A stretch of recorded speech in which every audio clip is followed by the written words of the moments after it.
Okay, hello everybody, and thank you for coming and being with us with our webinar, the third one of the International Society of Recurrent Pregnancy Laws, the ISRPL. La Sociedad Remember, Internacional this is de a concept in ISRPL tiene este oncology concepto, este became very proyecto popular que se ha vuelto and very muy successful. popular y muy And today, exitoso, particularly, I'm y more hoy excited específicamente because we are going to estoy have muy our emocionado dear porque vamos a Professor Ali tener a Dumar, mi Chief querida amiga, Medical la Officer of profesora Alice Obstetrics and Dumar, Infertility from quien nos va a Harvard hablar School of Medicine. sobre viene de la Professor Ali, Universidad de Harvard. La doctora Ali va a hablar sobre los pregnancy aspectos loss. I psicológicos would de like la very much pérdida to de introduce embarazo more recurrente y quisiera details. presentarla en detalle. Before that, I Pero would antes de inform you eso, all quiero mencionarles a about todos the Seventh ustedes World Congress on Recurrent sobre Pregnancy Loss el that is still séptimo there. Congreso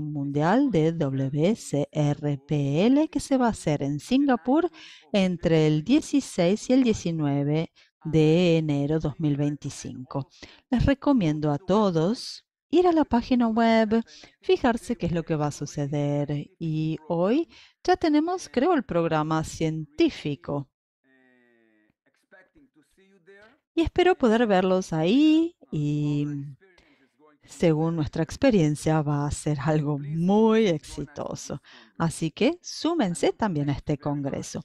Quisiera agradecer for también a supporting Abbott por this apoyar webinar project. este proyecto de We know seminarios that web. the Todos sabemos relationship and the working together between que las industry relaciones y el trabajar juntos entre doctors can be la very industria, important los to progress médicos, and improve es our muy knowledge. importante para progresar So y today mejorar we nuestro have conocimiento. Professor Así Ali que Domar hoy vamos a that tener Ali a la profesora actually Ali Domar, he's que es una PhD, psychosocial es psicóloga sanitaria y se centra en la body aplicación medicine. de la medicina entre el cuerpo y la Research mente a los problemas de The salud research de la focuses mujer. on Su relationship investigación se between centra en la stress and relación entre el infertility, estrés y la with a focus infertilidad, on the con una impact of especial cognitive atención en el behavioral impacto de interventions las as intervenciones well as access to cognitivo-conductuales, care así como el patients. acceso a la atención y She a is la retención also de practicing pacientes. También psychological ejerce como therapy psicóloga y in realiza Europe. terapia individual de pareja y de Professor grupo. Ali Domar is the chief La profesora Ali Domar compassion es officer jefa at Inception de Fertility, the compasión en Diploma Inception and Fertility. Es Specialist directora del Institute, a Inception senior Research staff Institute psychologist in the y psicóloga Department of senior del Medicine Departamento de Gynecology Obstetricia y at Beth Ginecología Israel del Cones Beth Medical Israel de Center, Cones and Medical Associate Center. Professor Y of también es Obstetrics and profesora asociada Gynecology de and Reproductive Obstetricia, Biology Ginecología y at Biología Harvard Reproductiva a Medical tiempo School, parcial en la Harvard Chair of the Medical Mental School. Health Professional Group Fue of presidente del ASRM, Grupo Profesional de Salud Mental de now ASRM. Ha author in publicado Clinical docenas Psychological de Journals estudios and en revistas published médicas y best-selling psicológicas articles revisadas por centered expertos sobre insomnia, infertilidad, pregnancy loss, menopausia, síndrome preeclampsia, premenstrual, and cánceres anxiety. ginecológicos, insomnio, pérdida de Professor embarazo y Domar is ansiedad the board quirúrgica Parents preoperatoria. Magazine La doctora Domar Executive forma parte de la junta of directiva de Parents Magazine y ha sido miembro durante 10 años de la She is the junta directiva narrator de of the Resolve, TV la Asociación series Nacional de Relationship Infertilidad. Es la Explained narradora de los DVDs El Explained. estrés She is y the la author of relajación explicados. including Infertilidad Conquering explicada. Es autora de Infertility, 7 co-creator libros, of the entre ellos ICD-10 Conquering Fertility Infertility y Calm co-creadora de and las FertiStrong. aplicaciones She is FertiCalm the y editor of the FertiStrong. textbook Es Relationship editora del libro de Behavior textos Assisted Reproducción Reproduction, asistida centrada en How el to Integrate paciente, Exceptional cómo Care integrar el Technology and cuidado Technology excepcional con at tecnología Cambridge de punta, University de la Press. Cambridge University Press. Professor Domel also La is profesora the Domar co-host of the también es product copresentadora del podcast Dear Finding Calm, We're Infertility, Finding Trying to Calm, We're Find, and Trying to Update Try. One Querida Conception infertilidad, encontrar calma Conception. al Her latest book intentar is quedar called embarazados. Y una de sus Finding próximas Calm apariciones se llama for the Expectant Calming Mom. Conceptions y su So we are último going título se to llama listen Finding to Calm for the Professor Expectant Domel now. Mom. Así que After vamos a that, escuchar we ahora a la will doctora y después see de the esto vamos a presentation dejar of the TRAN espacio or para la Traumatic presentación del Infertility primer that will caso, have uno by the complejo, y question luego and answer vamos a tener unos minutos participants. de preguntas y Professor respuestas. Domar, please, the Profesora floor is Domar, yours. entonces le dejamos la Thank you, Dr. palabra. Bashiri. Muchísimas I'm gracias, waiting to doctor get the Bashiri. slides up. A ver, un segundito que I'm encuentro mis actually a whole lot diapositivas. more awake than I was the Estoy last time mucho más despierta de la I was última in vez this que he estado program. con We were usted, in porque la última vez que Aspire in estuvimos Hong Kong, juntos, estuvimos en Hong Kong y and estaba muy dormida. Bueno, voy a hablar, por supuesto, de los aspectos psicológicos de la pérdida recurrente del embarazo, que lamentablemente veo muchos pacientes. No tengo declaraciones de conflictos de intereses relevantes para esto y bueno, los objetivos de aprendizaje que tengo acá para todos es identificar las reacciones psicológicas más comunes a la pérdida del embarazo, reconocer el impacto psicológico de una pérdida frente a las pérdidas recurrentes y también ver cómo se trabaja con los pacientes con pérdidas de embarazo y cómo se pueden ayudar. Así que voy a hablar primero sobre la investigación con respecto a pérdidas del embarazo en los aspectos psicológicos. Obviamente es algo muy común, se producen unos 23 millones de abortos espontáneos en todo el mundo, lo que equivale a 44 pérdidas de embarazos cada minuto.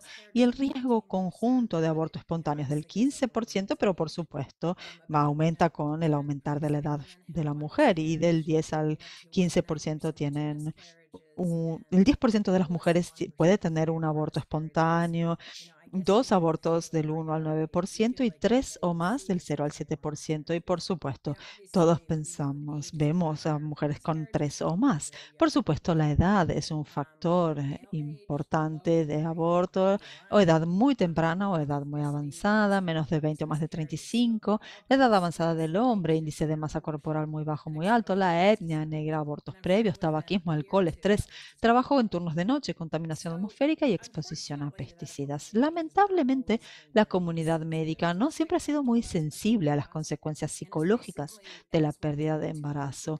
Y tan recientemente, como hace 22 años, en una revisión sobre este tema, se unieron los abortos espontáneos con aborto electivo en un examen de síntomas psicológicos y he visto a muchos pacientes con pérdidas y con abortos. Son cosas muy diferentes. Aunque se pueda pensar que médicamente sean similares, psicológicamente no lo son. Con el aborto, la mujer o la pareja decide finalizar el embarazo, psicológicamente se pueden preparar, es predecible. Mientras que con el aborto espontáneo es espontáneo, no es deseado. Y mucha gente que ha sufrido abortos mencionan tener culpa, vergüenza, mientras que el aborto espontáneo se asocia a ansiedad y depresión. El duelo y la pérdida, hombres y mujeres sienten este duelo de manera diferente. Nuestra sociedad no sabe cómo tratarlo. No hay rituales, no hay recuerdos y a mucha gente se le dice no contarle a nadie que están embarazados hasta la semana número 12. Entonces, como la mayor parte de las pérdidas sucede antes de esto, luego se tiene un individuo o una pareja que no le ha contado a nadie, tiene un aborto espontáneo y entonces la gente no sabe qué está sucediendo. Y por supuesto creo que el bienestar emocional y la salud mental del paciente sean tan importantes como las decisiones médicas desde el punto de vista de la recuperación física y psicológica. Y las mujeres que experimentan pérdida y más de 2 veces probablemente tienen mayor historia de depresión, más del doble de probabilidad de sufrir episodios de depresión grave. Y en mujeres con antecedentes de depresión, más de la mitad experimentaron una recurrencia en un estudio de 172 mujeres que habían sufrido una pérdida. El 94% se identificaron como en duelo más de 5 años y medio después de la pérdida. Yo hace 25 años tuve un aborto espontáneo y sigo pensando en eso. Así que lo entiendo, que cuando uno lo ha experimentado la muerte. La mayor parte de las mujeres sienten culpa, vergüenza, pueden culparse a sí mismas, a sus médicos, a sus parejas, piensan en la pérdida cada día o cada un par de días. Y una cosa es esta sensación de tener pensamientos suicidas y en la comunidad de infertilidad varía de 11 al 40% y hay un estudio con un promedio del 11% y casi el 12% declaró tener pensamientos suicidas. Incluso el 8% informar de 1,8 informar de un intento. Entonces hay que tener cuidado. Hay que preguntar si se sienten seguros, si tienen pensamientos de dañarse a sí mismos y si lo han hecho inmediatamente mandarlos a un profesional de salud mental. Y culparse a sí mismos puede ser un mecanismo. Si han estado durante 2 horas de pie en una fiesta y han sufrido un aborto espontáneo, pueden pensar, la próxima vez no voy a estar de pie durante 2 horas y así averiguar qué ha fallado para cambiarlo y evitar ese dolor en el futuro. Las, mu- las mujeres en todas las ramificaciones y variables tienden índices mayores. Las mujeres obtuvieron puntuaciones significativamente más altas que los hombres, principalmente porque ven como la pérdida de un bebé. Los más jóvenes no suelen tener tantos mecanismos como los que solemos adquirir al ser más grandes. Y ahora sabemos que quienes han tenido una pérdida tras la infertilidad tienden a sentirse mucho peor. Y no voy a entrar en todos los detalles, pero la investigación es bastante coherente de que las pacientes con TRA que han tenido pérdidas muestran índices más altos. Y veo una paciente ahora que queda embarazada a través del sexo y luego tiene pérdidas. Muchas tienen pérdidas después de tratamiento de infertilidad y para ellos es una cosa completamente diferente. Si alguien queda embarazado después del sexo y tiene un embarazo espontáneo, un aborto espontáneo, saben, piensan que con sexo pueden quedar embarazadas de vuelta, mientras que si hay una infertilidad, hay todo un ciclo de FIV y es todo más complicado también desde el punto de vista emocional y demás. Entonces, si vemos los datos de pérdidas recurrentes, los síntomas aumentan con el número de pérdidas que se han tenido antes. Sabemos que las mujeres que han tenido más de una pérdida tienden a tener mayor tendencia a la depresión que quienes han tenido solo una pérdida.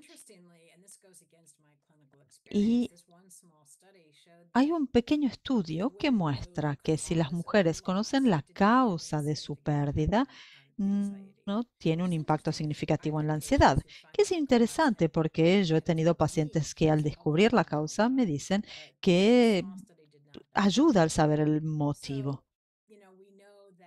Y sabemos que, como decíamos, las mujeres tienden a tener más estrés y depresión con la pérdida recurrente. Y del 8 al 6% de los pacientes con pérdidas declararon síntomas de depresión, que ser menos del 10 fue algo que me pareció sorprendente, pero con niveles de estrés más altos. Un estudio muy pequeño vio parejas que habían sufrido al menos 3 pérdidas entre hombres y mujeres con altos niveles de estrés. Y aunque las mujeres declararon sufrir más que sus parejas de angustia, los hombres experimentaron un profundo sentimiento de pérdida.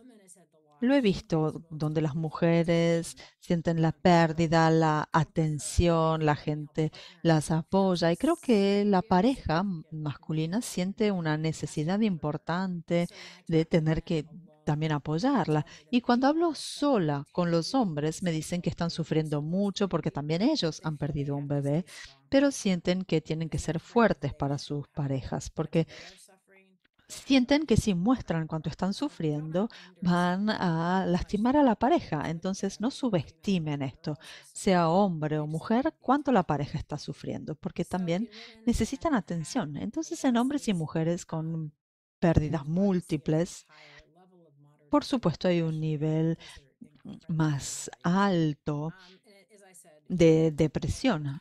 Y las mujeres muestran ansiedad mayor y también ansiedad y estrés más elevados. No necesariamente creo que algunos de estos sean de hombres porque suelen esconder la parte sentimental por querer apoyar a sus parejas. Entonces uno pensaría que tras una pérdida, la mujer que sufre la pérdida de un embarazo luego tiene niveles significativos de ansiedad durante el embarazo posterior. Las mujeres que han tenido una pérdida o múltiples pueden sentirse realmente tristes. He escrito un libro sobre cómo estar cómo tener calma durante el embarazo, porque todos los días las mujeres pueden tener miedo de ir al baño por estar aterrorizadas de ver sangre, de sentir calambres, de hacerse una prueba hemática o una ecografía y es una agonía. Entonces creo que cuando vemos a un paciente que está embarazado después de una pérdida, hay que ser muy sensibles a sus estados psicológicos porque se sienten muy ansiosas, muy vulnerables. Y muchas mujeres que han tenido varias pérdidas, de hecho, tienen terror de volver a quedar embarazadas. Sé que es irónico, pero eso es lo que a veces sienten. Entonces, lo que se ve en algunas mujeres que han tenido pérdidas recurrentes es que hay menos apego al feto. Esto tiende a mejorar. La mayor parte de las pérdidas son en el primer trimestre. Entonces, la mayor cantidad de mujeres muestra que hay mayor ansiedad durante el primer trimestre, pero también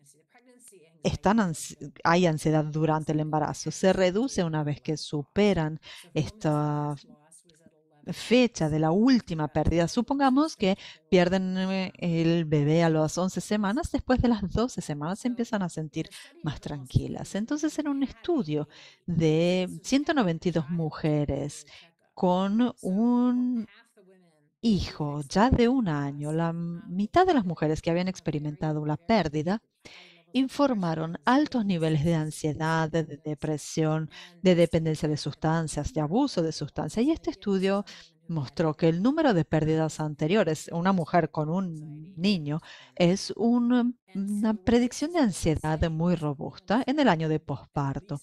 O sea que una mujer que ha tenido una pérdida o dos y luego tiene un embarazo, es más probable que tengan cuestiones, problemas de posparto. Entonces, tener un hijo no las cura del daño psicológico de las pérdidas anteriores.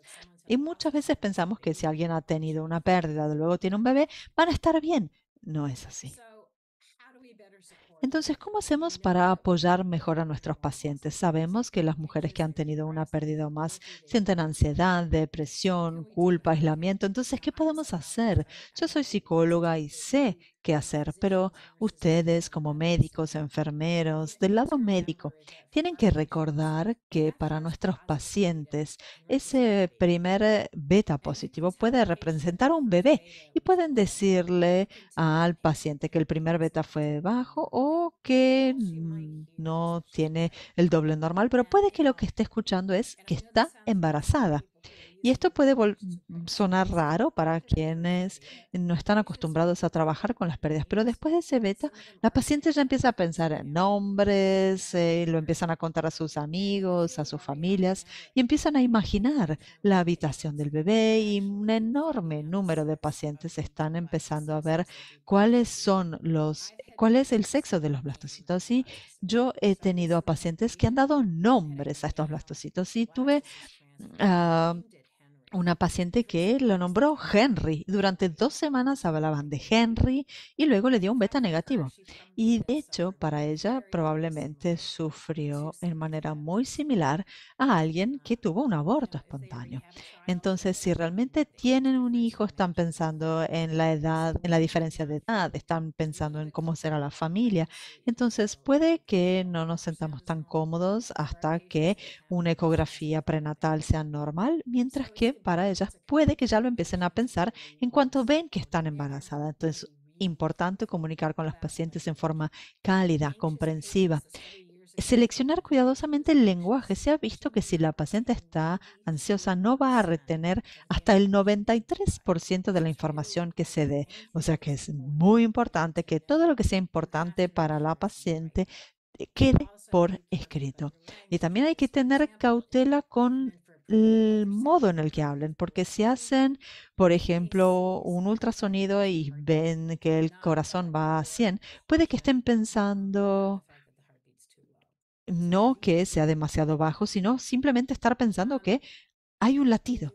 Entonces tengan cuidado con sus palabras. Si ven ah, con a una paciente que hay que consolar, es mejor que esté con su pareja presente, pensar en un plan de apoyo si se trata de una ecografía mala y dejar espacio también para una buena ecografía, porque muchas veces no saben qué es una ecografía buena, entonces explicar al equipo que los pacientes sienten muchas emociones o que a veces no sienten emociones, pueden estar muy precavidos si ya han tenido abortos. Y una señal muy grande que a mí me preocupa es si la paciente tiene una pareja y no está presente en ninguna cita, o si llaman a la paciente y le dicen que el beta no es doble o que se ha reducido y están en casa. Si la pareja no vuelve a casa, bueno, esto también es una señal de alarma. Este es un modo de comunicar de manera empática. Decir, por ejemplo, siento mucho tener que compartir esta información con usted. Sé que esto no es lo que estaba esperando oír. Sé que este tipo de noticias son siempre muy difíciles de escuchar. Puede que esto la sorprenda o que sea un shock. En particular, durante el primer embarazo, no saben qué tiene que hacer el bebé o cómo se tiene que ver la ecografía y pueden decirle incluso en persona o por teléfono o por telesalud que si tiene preguntas, que los vuelva a llamar o que vayan al consultorio cuando estén listas. Y nuevamente, mucha gente no tiene que estar sola después de recibir este tipo de noticias. Así que puede preguntar, puede venir su madre, un amigo, su pareja para apoyarla y otra vez repetir a la paciente, no hay nada que haya hecho o dejado de hacer que haya causado esto. No hay motivo para culparse. Entonces, consejos para los pacientes. Bueno, ahora va a ir a casa, esto va a poder interiorizarlo, le van a surgir muchas preguntas. Entonces, guarda una lista de todas estas preguntas. El tema en la pérdida de embarazo es que las mujeres suelen no contar que están embarazadas. Entonces, si tienen una pérdida, se sienten solas. Pero si conocen a alguien que ha tenido un aborto, pueden confidarse con ellos y si no conocen, les puedo garantizar que conocen a personas que han tenido abortos. Las personas que no han tenido abortos puede que no sepan qué decir y honestamente si pudiera tener $1 por cada cosa estúpida que un amigo o un familiar me ha dicho o ha dicho a mis pacientes después de una pérdida, la gente puede ser muy insensible, así que hay que advertir a los pacientes de que se lo pueden esperar. Por ejemplo, memoricen un par de respuestas que puedan memorizar para que así no no los sorprendan con comentarios inoportunos. Otra cosa a decir al paciente siempre, esto no es tu culpa, no has hecho nada malo, estamos aquí para apoyarla y tendremos tiempo en el futuro para responder a las preguntas. No se sienta ninguna presión para hacer las preguntas ahora. El consejo que yo doy a los pacientes sobre cómo poder afrontar esta pérdida es crear rituales. Se puede ir a internet y escribir rituales para pérdida de embarazos y hay miles de sugerencias. Yo he tenido muchos pacientes que han hecho cosas muy adorables para honrar a ese alma. Ayudo con técnicas de relajación, con la reestructuración cognitiva, de reestructurar patrones de pensamiento negativo para no pensar que han causado esto. Por ejemplo, la culpa, el enojo, el aislamiento, los celos, sino ayudarlos a que encuentren apoyo. Yo tuve una pérdida entre mis dos hijas y lo conté a la gente y me pareció increíble. ¿Cuántos amigos y familiares se abrieron a mí y me lo contaron, cosas que habían sucedido a ellos? Y hay mucha gente que ha tenido esta experiencia. Entonces, realmente piensen en ayudarlos a expresar sus emociones, a sentir autocompasión, a comprender las diferencias entre cada parte de la pareja, porque las es muy abstracto para la pareja y para la mujer embarazada es muy concreto. Se pueden enseñar técnicas de comunicación, pero es muy importante establecer límites porque hay gente que va a decir cosas estúpidas. Es la voluntad de Dios o vas a volver a quedar embarazada o lo que sea, pero esto no es útil para la persona que ha sufrido una pérdida. Entonces, mi consejo a los pacientes es pensar en los factores desencadenantes, un embarazo posterior, la fecha del parto. Puede que se sientan muy ansiosos, muy tristes en la fecha del parto o en el aniversario de la pérdida. Y no es solo una cosa de un año. Hay pacientes que me han dicho, hoy me desperté sintiéndome muy, muy triste, no sé por qué, y me di cuenta que hoy era el quinto aniversario de mi pérdida. Entonces, estas fechas en manera inconsciente quedan con nosotros. Muchos eventos van a desencadenar esto, anuncios de embarazos de otras personas, nacimientos de bebés ajenos, ver a una mujer embarazada. Y lo que digo a las pacientes, es normal sentirse celosos de los embarazos y no tienen que sentirse culpables por eso.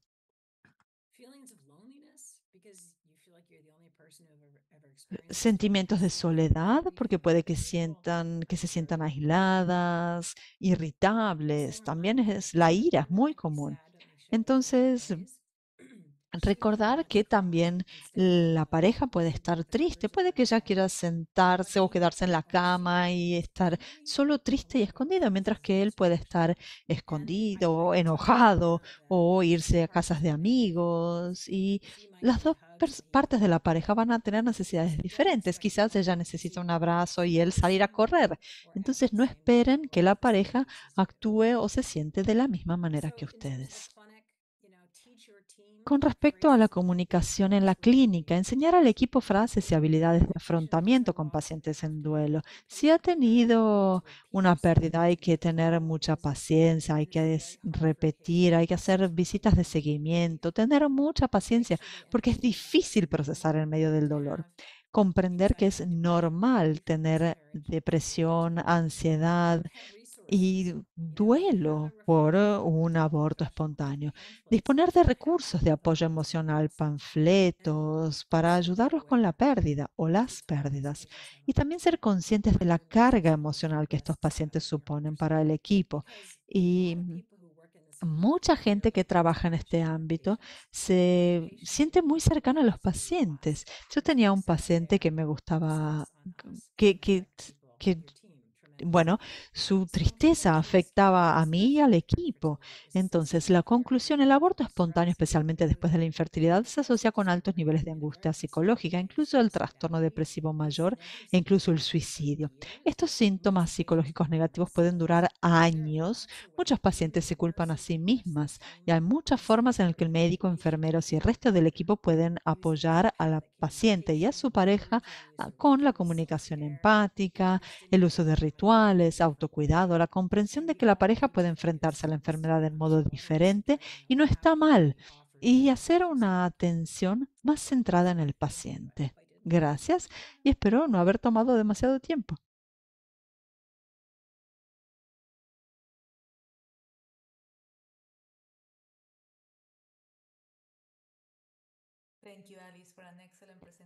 Muchísimas gracias a Alice por una presentación espectacular. Veamos el doctor Bashiri. Perdón, no me di cuenta que estaba hablando con el micrófono apagado. Por supuesto, profesora, muchísimas gracias por esta lección tan importante que ha enfatizado tan bien como aquellos pacientes están enfermos, no solo en el útero, sino que tienen sus problemas psicológicos, no se encuentran bien y por eso tenemos que tratar ambas cosas juntos, el aspecto psicológico y el físico. Ya tenemos varias preguntas que vamos a tratar luego y quería mencionar que para quienes ustedes o amigos quieran volver a esta charla, todo quedó grabado, pueden ir al enlace, volver a escucharlo. Y ahora vamos a pasar a la presentación del caso. Lina, ¿puedes ayudarme, por favor? Yes, you need to click on share screen. You should be able to share your slides now. Share screen. Compartir pantalla. Si mueve el mouse, hay un cuadradito verde. There you go. Ahí está. Y luego la parte de arriba, slideshow, y comenzar desde la primera. Ya está en slideshow, ¿no? Entonces, a la izquierda, donde dice desde el principio. It's the beginning. It's the beginning. Está bien, Okay, so este es el principio. slideshow again. Entonces, de vuelta a slideshow. It's No, not big. actually, display settings, Asher. 1 second. Oh my gosh, 1 second. It's at the very top. It'll say slideshow. No, right now I don't see. All right, so there you go. Exactly. Swap presenter view. There, perfect. Excellent. Perfecto. Yeah? Okay. So, right now we move Bueno, to the entonces presentation ahora vamos a ir a la presentación de caso. Es un caso complejo y tiene, por supuesto, es relevante a los temas emocionales, pero nos vamos a centrar en algo más, que son los aspectos anatómicos de las pérdidas de embarazo recurrente. Esto es algo que se ha presentado muy recientemente. Nuestra pareja, la mujer tiene 33 años, está casada hace 5 años con un hombre de 32 años, quien es saludable. Viene a su quinto embarazo, no tienen hijos, pero el caso es especial porque llegó cuando ya estaba embarazada. Y como les decía, 4 pérdidas de embarazos anteriores. El historial médico general sabemos que tiene un pulmón derecho hipoplástico congénito. Este es una enfermedad hereditaria, no tenía síntomas, no es una enfermedad común. Sabemos que sus 2 hermanos tienen el mismo problema.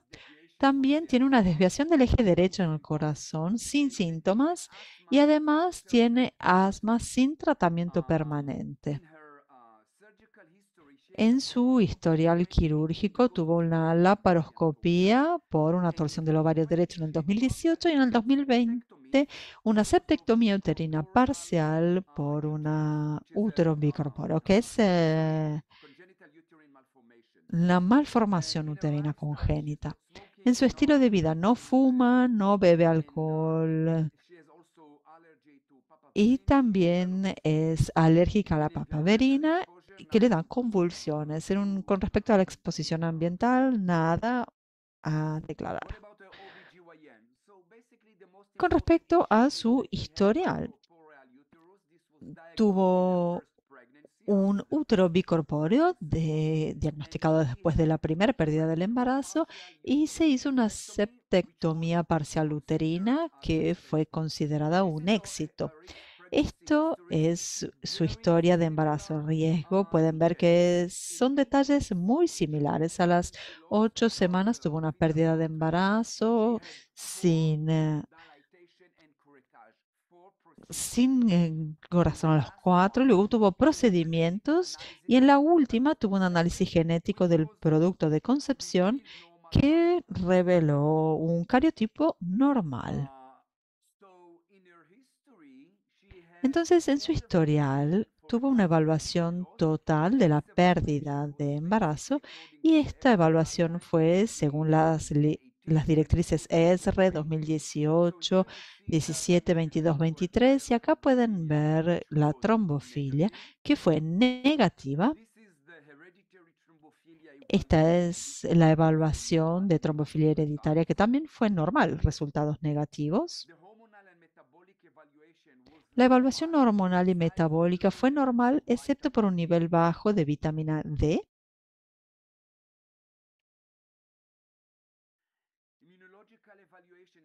Y la evaluación inmunológica, que incluía el ANA y el factor ARA, eran normales, factor reumatoide. Y luego el cariotipo de ambos, hombre y mujer, fueron normales, 46XX y 46XY.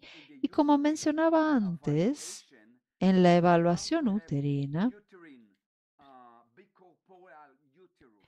tenía el útero bicorpóreo que es clasificado como clase U3C según ESRE, clasificación del 2013, y por esto tenía una septectomía después de la primera pérdida de embarazo. Entonces, como digo, está acá en la quinta semana y un día. En un examen físico tiene, está bien, tiene una temperatura normal, todo estaba normal excepto por el índice de masa corporal que está en 25 con sobrepeso, el comienzo de sobrepeso. La sonografía transvaginal muestra un saco gestacional único en útero con ritmo cardíaco y CRL de apropiado a 7 semanas y un día. Entonces, ¿qué recomendamos a esta mujer durante este periodo? Entonces, bueno, ¿cómo podemos ayudarla? Antes que nada, decimos y repetimos los hábitos de vida saludable. La actividad física es muy importante. 2 veces por semana, 45 minutos con intensidad media, más o menos una explicando que la actividad física es importante para reducir las complicaciones también durante el tercer trimestre, no solo reducir el índice de pérdida de embarazo, la reducción del estrés, apoyo emocional. Acabamos de escuchar a la doctora Aldemar sobre esto. Insistimos en hacerlo, por supuesto, siempre que podamos hacerlo antes del embarazo, pero una vez que la mujer ya está embarazada, hagámoslo. Porque tienen tanto miedo de hacer cualquier prueba. A veces para tomar el ritmo cardíaco necesito 20 minutos para que lleguen a hacerlo. Hablamos del estilo de vida, empezamos a tomar las vitaminas D. Tenemos que recordar que el calcio, el metabolismo, no es por eso, es porque es fundamental como factor inmunomodulador. Ácido fólico, comenzamos con 400 microgramos por día y ahora cada vez más pedimos los 5 miligramos. Esta mujer no tomó la dosis alta, pero siempre apoyo eso y lo recomiendo para obtener apoyo de progesterona. Recomiendo la de dihidrogesterona, la oral, que es mucho más fácil. Yo personalmente publiqué recientemente un estudio regional mostrando los beneficios claros de esto y también lo publicamos con la profesora Domar una revisión extensa sobre la progesterona durante el embarazo y también los aspectos psicológicos. Les recomiendo que vayan a leer el estudio del Journal of Clinical Medicine. Y por supuesto, como perinatólogo, también siempre pido un enfoque multidisciplinario con pulmonólogos por las enfermedades pulmonares que tiene esta mujer, con el neumólogo. Y se hace el examen con el neumólogo, ven que el FEV está un poco reducido y recomiendan el uso de broncodilatadores, como pueden ver acá. Y la pregunta que quiero hacer acá es, ¿recomendaríamos a esta paciente un cerclaje cervical? ¿Recomendaríamos hacerlo por sus anomalías molarianas? Sí, déjenme compartir con ustedes un estudio para decirles que este es un estudio viejo, no tenemos muchas cosas al respecto, con más de 1000 cerclajes cervicales y se hicieron más o menos 86 por las anomalías uterinas, algunos con técnica Shirodkar y otros con McDonald, también con tratamiento mimético y progesterona intramuscular para apoyar con la relajación del útero. Entonces, lo que podemos ver acá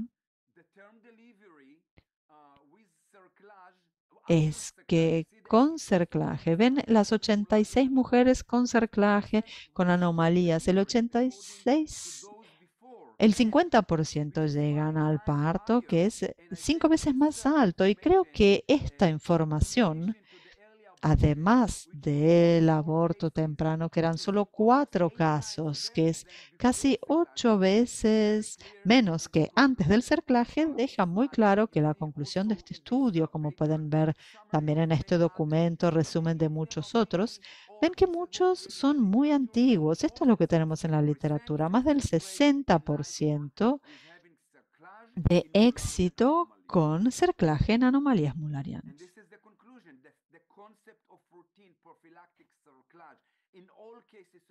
Y en todos los casos de anomalías mullerianas, tienen que considerarlo. Este es un documento. No digo que vaya a ser una rutina, pero sí tenemos que considerarlo.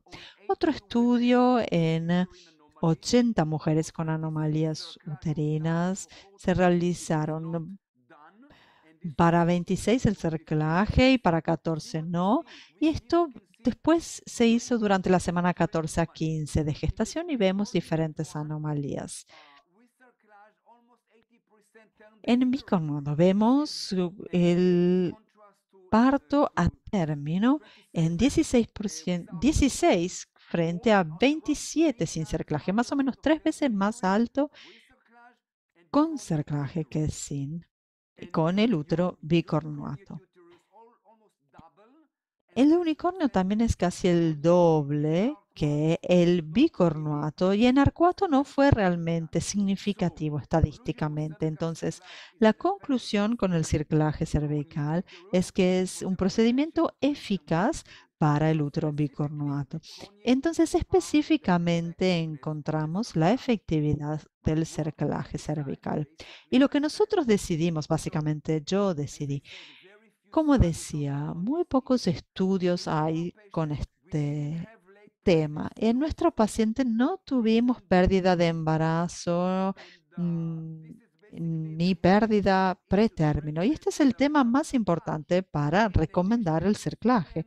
Y además, esta mujer con una malformación de útero tuvo un procedimiento, hizo una septectomía. Supongo que tratamos esto, útero con malformación, porque según toda esta información, por supuesto, no tenemos una indicación clara en la literatura, por esto decidí no realizar el cerclaje cervical y por supuesto lo explicamos a la mujer.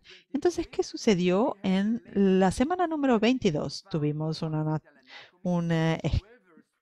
ecografía y vimos la anatomía fetal normal. Medimos también la longitud cervical y vimos que era muy corto, 3.4 milímetros. Por supuesto, estuve choqueado, muy sorprendido, pero no es que no me esperaba quizás ver algún hallazgo anormal, pero no me gustó lo que vi. Entonces, la referí inmediatamente al hospital e hicimos una consulta con el cirujano ginecológico y estaba seguro de que para esta mujer el cerclaje cervical, aunque fuera tardío o heroico o como sea que lo llamáramos, sería útil. Y esto es lo que decidimos, hacer el cerclaje McDonald tardío. Se realizó con éxito. Y por supuesto hicimos el seguimiento, luego vimos que era unos 14 milímetros. Entonces, básicamente, según las directrices, no hace falta volver a medirlo, no volvimos a hacer otro cerclaje y también se le dio apoyo con progesterona. Lo único que tuvimos que mirar era la imagen clínica y ver si la mujer se quejaba, si tenía contracciones y en ese caso había que hospitalizarla y decidir si quitar el cerclaje. Entonces, mirando nuevamente el cuello uterino y la medida no era muy útil, esto fue muy poco después del cerclaje. Entonces, a la semana número 27 desarrolla diabetes gestacional, viene controlada a través de la dieta.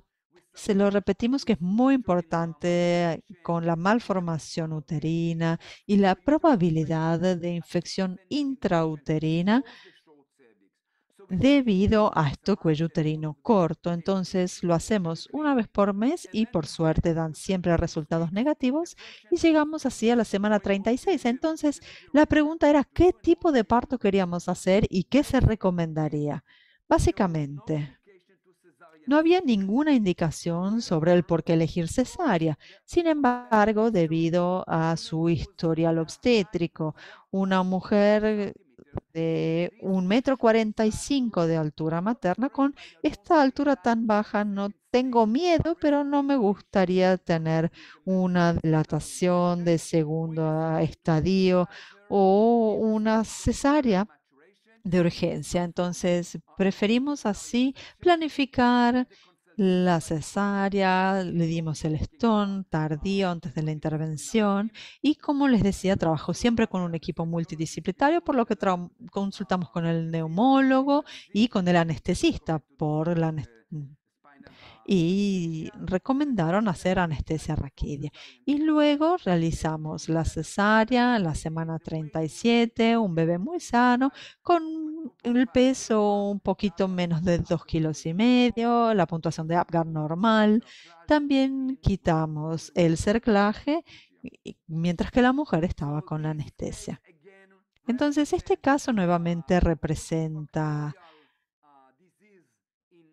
la enfermedad con múltiples factores que hay que considerar durante el embarazo. Cuando hay problemas uterinos, pero también ya tenemos esta septectomía. Ella también tenía un índice de masa corporal alto, deficiencia de vitamina D. Todos estos son factores de riesgo que no se puede comprender exactamente cuál es la causa, pero sí sabemos que es como un rompecabezas. Entonces recomendamos a todos nuestros pacientes cariño, estilo de vida saludable, y esto incluye a hombres y a mujeres. Tenemos que hacer un cribado paralelo a todas las causas posibles. Siempre recomiendo utilizar la ecografía de 3D para buscar malformaciones uterinas antes de hacer cualquier prueba que pueda ser dolorosa, que no recomendaría. Y también la esteroscopía es una, digamos que es más difícil que una ecografía 3D. El cerclaje cervical, según mi experiencia ahora, y también lo hemos puesto en el documento que publicamos, debería considerarse en aquellos pacientes con RPL y útero con malformación. Esto específicamente para el útero bicornuato. Y si la decisión es no hacer el cerclaje, asegúrense de medir el cuello uterino a las 20 semanas o incluso un poquitito antes. Tenemos que discutir las ventajas y desventajas de este procedimiento. No hay una indicación clara del cuándo o por qué, pero por supuesto tenemos que tomar la decisión junto con las parejas. Bueno, este ha sido el caso. Les agradezco mucho por escuchar. Y ahora, Lina y profesora Alidomar, vamos a pasar al chat a ver cuáles son nuestras preguntas. Veamos entonces las preguntas. A ver dónde están. ¿Tenemos preguntas? Yes, indeed. Next Sí, is, tenemos the preguntas. microphone is Junto al icono verde de compartir, no las veo. I see them. Hold on. Yo las veo. Veo solo comentarios, pero ¿vemos preguntas? Sí, la primera que veo es, ¿cuáles son sus recomendaciones para los profesionales sanitarios que ven que el paciente está luchando contra la depresión, pero que no está motivado para buscar apoyo de salud mental? Supongo que esta sea una pregunta para mí. Un minuto porque no veo las preguntas, pero sí, por favor, Dina, ¿me puedes ayudar? Mientras tanto, por supuesto, Ali puede responder. El problema con los pacientes, y estaba hablando con una colega justamente sobre esto ayer, es, si miramos las investigaciones, por ejemplo, con los pacientes de infertilidad, solo más o menos un 22% se les da intervención de salud mental. Pero realmente solo el 22% lo hace. Entonces hay muchos motivos, bueno, esta idea de la vergüenza de tener que ir a ver a un psicólogo. Entonces creo que la cuestión sea cómo se lo expresa. Cuando hablo con los médicos de cómo me tienen que referir los pacientes, no es tienes que ver a un psicólogo o tienes que ver a un médico de salud mental, sino una consulta de cuerpo y mente. Entonces el médico va a tomar el historial y ver cómo uno puede ser más saludable desde el punto de vista emocional como físico. Y la clave para ver al profesional de salud mental es enseñarle cuáles pueden ser mecanismos de afrontamiento. No decir que hay algo que está mal o que algo que arreglar, sino que les daría mayores beneficios ser saludables desde el punto de vista emocional. Mis hijas están más o menos en la edad de 20 y veo lo abiertos que son sobre qué medicamentos están tomando, sobre qué terapias realizan. Cuando veo a los amigos de mis hijas, me cuentan sobre sus terapeutas. La gente está mucho más abierta ahora que hace algunos años. Si tienen una paciente más de 30 o 40, probablemente sean más resistentes, mientras que los más jóvenes serán más abiertos. Entonces creo que este no será un tema que seguirá existiendo en 10 años. Y profesora Tomar, para quien ha hecho esta pregunta, es un médico. Nosotros no somos médicos, no somos terapeutas.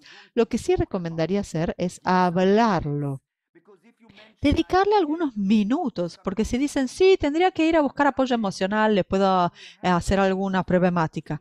No, no va a ayudar. Simplemente si no pueden hacerlo, expliquen lo importante que es. Les pueden dar números de la literatura sobre la ansiedad, la depresión postraumática y decirles que es útil, si no inmediatamente o si no para todos, al menos para algunos. Simplemente céntrense en eso.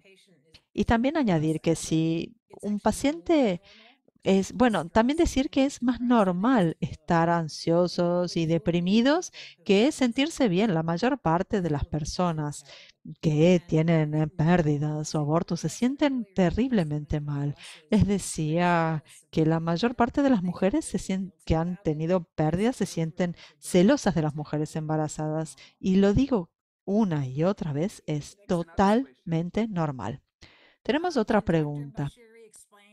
¿El doctor Bashiri puede explicar por qué la vitamina D sería beneficiosa? Para mí, sí. Entonces, antes que nada, es muy importante que hayan entendido esto. Y les pregunto a cada uno de ustedes, les pido por favor que midan los niveles de vitamina D. Les aseguro que más del 90% va a tener niveles bajos. Fíjense, miren las unidades correctas, porque algunos laboratorios utilizan unidades diferentes y es importante comenzar antes de un nuevo embarazo, porque se requiere más o menos 6 semanas para aumentar el nivel. Y como decía, es un inmunomodulador crucial, es uno de los factores responsables de que el T-helper 1 y 2 cambien para mantener el embarazo. Si tenemos más citoquinas inflamatorias, sin citoquinas antiinflamatorias, la vitamina D será responsable de esto y también la dihidrogesterona. Así que la vitamina D es importante comenzarlo antes del embarazo. ¿Tiene otra pregunta más? Uy, no, presioné el botón incorrecto. En preguntas y respuestas, ¿no? Bueno, este es de alguien que yo conozco. Voy a dejar afuera el comentario positivo y dice la pregunta, ¿cómo equilibra la ayuda a una paciente que ha perdido toda posibilidad de esperanza de un resultado mejor de otro embarazo cuando se han cerrado completamente desde el punto de vista emocional? Esta es una muy buena pregunta, doctora Bob. Y hay muchas pacientes que simplemente no lo pueden aguantar. He visto a dos pacientes a la vez. Una había perdido 16 veces y otro 17 y no había nada que habían podido hacer. Una de ellas había viajado por diferentes partes del mundo buscando a diferentes especialistas y me decía, quiero un bebé desesperadamente, pero simplemente no puedo pasar por otra pérdida. Y a, a ambas estuvimos juntos y eligieron hacer una y donar óvulos porque no podían soportar la idea y no saber si era una cuestión del feto, del útero. Entonces, ambos, una tuvo un bebé, la otra mellizos con madres sustitutas Y a veces, si no se puede ni siquiera hablar de volver a quedar embarazada, ese es un buen momento para referirlos a un profesional de la salud mental. Y como esto es lo que hacemos, hablamos con los pacientes, si se cierran completamente desde el punto de vista emocional. Y médicamente, si alguien sabe que quiere tener un bebé y necesitan quizás años para recuperarse de esa pérdida, se puede recomendar hacer congelar los ovarios, embriones, incluso si pudiera tomar 3 a 5 años para psicológicamente poder estar listos, bueno, saber que tienen algo asegurado en el freezer y hacer una FIV. Hay algunos pacientes que no pueden ni siquiera pensar en esto y a los 36, 37 no pueden esperar más. Y la gente que se cierra emocionalmente se está protegiendo, es una autoprotección.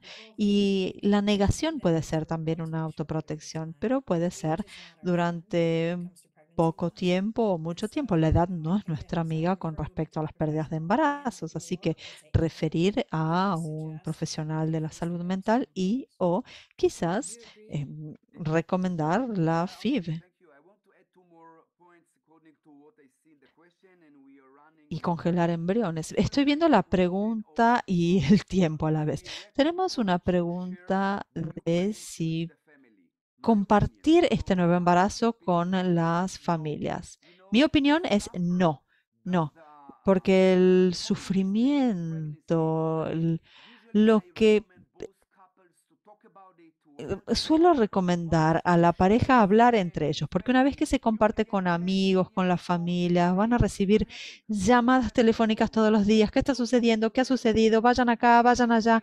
Es realmente muy difícil. Por supuesto, si tienen un muy buen amigo que forma parte de sus vidas y que los conoce bien, está bien, pero no lo hagan algo público porque una vez que revelan la pérdida del embarazo es muy difícil gestionar todo este ambiente. Por supuesto, si tienen ayuda profesional, que es lo más importante. Si tienen a una persona o dos, bueno, va a depender de la familia. Si hay mucha gente que los rodea, algunos les recomiendo esperar a 12, 13 semanas, porque sabemos que la mayor parte de las pérdidas serán más o menos en esta etapa. Y parece una cosa antigua, pero no soy antiguo, no es por eso. Sé lo que sucede cuando hay pérdidas y llevo más de 25 años con parejas con pérdidas de embarazo recurrente. Yo creo que depende de la familia y depende de los amigos. Si uno tiene una madre o una hermana, primos, amigos, mejores amigos que están ahí para apoyar sin importar lo que sucede y saben qué decir, sin dudas lo aprovecharía. Y si dicen, bueno, tengo 10 amigos y no sé quién no los puedo poner en orden, quién mejor, quién peor. Yo creo que en general la gente tiene una buena idea de en quién pueden confiar y en quién no, y con quién contar y con quiénes no. Entonces tiene que venir a conocer a la gente de Israel. He vivido en Israel, sí, he enseñado ahí también y entiendo. En 5 minutos, 50 personas saben todo sobre el embarazo, en 5 minutos. Recuerdo después de mi aborto espontáneo, vi que, bueno, mi madre, mi mejor amiga, realmente estuvieron ahí para mí. Y cuando hablo con los pacientes y me preguntan, ¿le cuento a alguien? Bueno, les digo que piensen quién entre sus amigos o en su familia puede A, tener el secreto, que es muy importante, y B, sabe qué decir. Cuando mi pérdida, mi mejor amiga no estaba casada, nunca había tenido hijos y fue fabulosa. Mientras que otras amigas me decían cosas realmente estúpidas. Así que creo que realmente depende de quién está entre sus círculos de amigos. Si no hay nadie en su vida que les pueda dar amor incondicional, no les cuenten a nadie. Espero que tengan una pareja, pero sepan que el primer trimestre para la mujer es muy concreto, mientras que para la pareja es muy abstracto. Esa es una diferencia enorme. Si la mujer dice, mi madre es mi mejor amiga, pero sé que se va a estresar, sé que me va a llamar 40 veces por día, que va a querer que le comparta todo. Entonces, no se lo digan, no se lo digan. Para cuando alguien tiene 20 o 30, saben en quién pueden confiar. Bueno, muchas gracias. Última pregunta y veo una pregunta muy, muy buena. Eh, Tenemos 15 minutos en la clínica para cada pareja o para cada caso. ¿Es suficiente? No, para nada. Yo siempre insisto en mi centro médico universitario, al menos 30 minutos o más. Y esto es el mínimo. Y pueden ver por las directrices ESR que explican muy bien cómo armar la clínica. La primera visita necesita mucho más tiempo. Así que asegúrense de poder tomarse ese tiempo. Mi recomendación es tener un profesional de salud psicológica. Entonces, si solo tienen 15 minutos y el paciente expresa mucha ansiedad o depresión, sería espectacular tener a un trabajador de social o un psicólogo que se tome el tiempo ahí. Y desde el punto de vista financiero, los pacientes que reciben estos consejos, sin dudas, vuelven. Y si tienen un profesional psicólogo, psiquiatra, úsenlo, porque nosotros sabemos cómo hablar con estos pacientes y cómo ayudarlos con mecanismos de afrontamiento. Y esto es exactamente lo que los pacientes necesitan. Lina, ¿tenemos más tiempo para otras preguntas? Perhaps just one more and we should be. Una más y concluimos. Yes, perhaps just one more question and we should be wrapping up soon. Okay. We're over time. What is the other one? I see many here. Había visto otra pregunta, porque acá hay muchas. A ver, Something about psychiatric disorders. trastornos psiquiátricos y edad gestacional avanzada en la pérdida de embarazo. No sé si tengo más información sobre esto. Quizás sí decir que los trastornos psiquiátricos, los que mencionábamos, ansiedad, depresión y trastorno postraumático en general, en las mujeres, en todas las edades gestacionales sucede, pero si es el nivel superior, la enfermedad puede ser más profunda. Ali, bueno, son como dos preguntas diferentes, cómo gestionar los trastornos psiquiátricos y creo haber entendido las mujeres con una mayor edad gestacional. Es que se les está terminando el tiempo para volver a quedar embarazadas. Si uno pierde un bebé a los 25 años, puede tomarse algunos años, hacer el duelo, pero si alguien tiene 40 y ha perdido el bebé, si no se sienten listas para volver, bueno, como les decía, congelar embriones. Y hay muchas preocupaciones también sobre qué medicamentos son seguros durante el embarazo. Y si miramos a mujeres que han tomado antidepresivos antes del embarazo, también hay que ver cuál es su historial, porque si son personas con una depresión severa durante años o hospitalizados por depresión o que han intentado suicidarse, tienen que seguir medicándose durante el embarazo y vale la pena el riesgo. Pero si alguien está tomando medicamentos solo porque no tienen capacidades de afrontar lo que sucede, entonces mejor que vean a un profesional médico para ir reduciendo los medicamentos y hacer quizás una terapia de comportamiento. Para concluir, básicamente recomiendo a los que vienen a mí referirlos a psiquiatría y generalmente tomo la recomendación al 100%. Por supuesto, discutimos qué fármaco es mejor, cómo podemos cambiar, pero si el psiquiatra me dice que la mujer necesita medicamento, siempre le digo a la mujer que primero tenemos que ocuparnos de ella. Cuando ella se sienta mejor, ahí vamos a poder ocuparnos de el resto y todo lo que sea necesario, incluso un neonatólogo y demás. Bueno, creo que tenemos entonces que concluir esta sesión. Ali, muchísimas gracias. Estoy muy feliz de haber hecho esta sesión y espero que podamos volver a encontrarnos en otro seminario web, en otras reuniones y bueno, en buenas circunstancias. Muchísimas gracias. Muchas gracias por haberme invitado, Asher. Muchísimas gracias a todos los participantes y nuevamente, si quieren volver a escuchar la sesión, pueden ir al enlace que está en el chat y van a tener la grabación de la reunión. Muchísimas gracias a todos, muchísimas gracias a Lina y a Abbott. Hasta luego.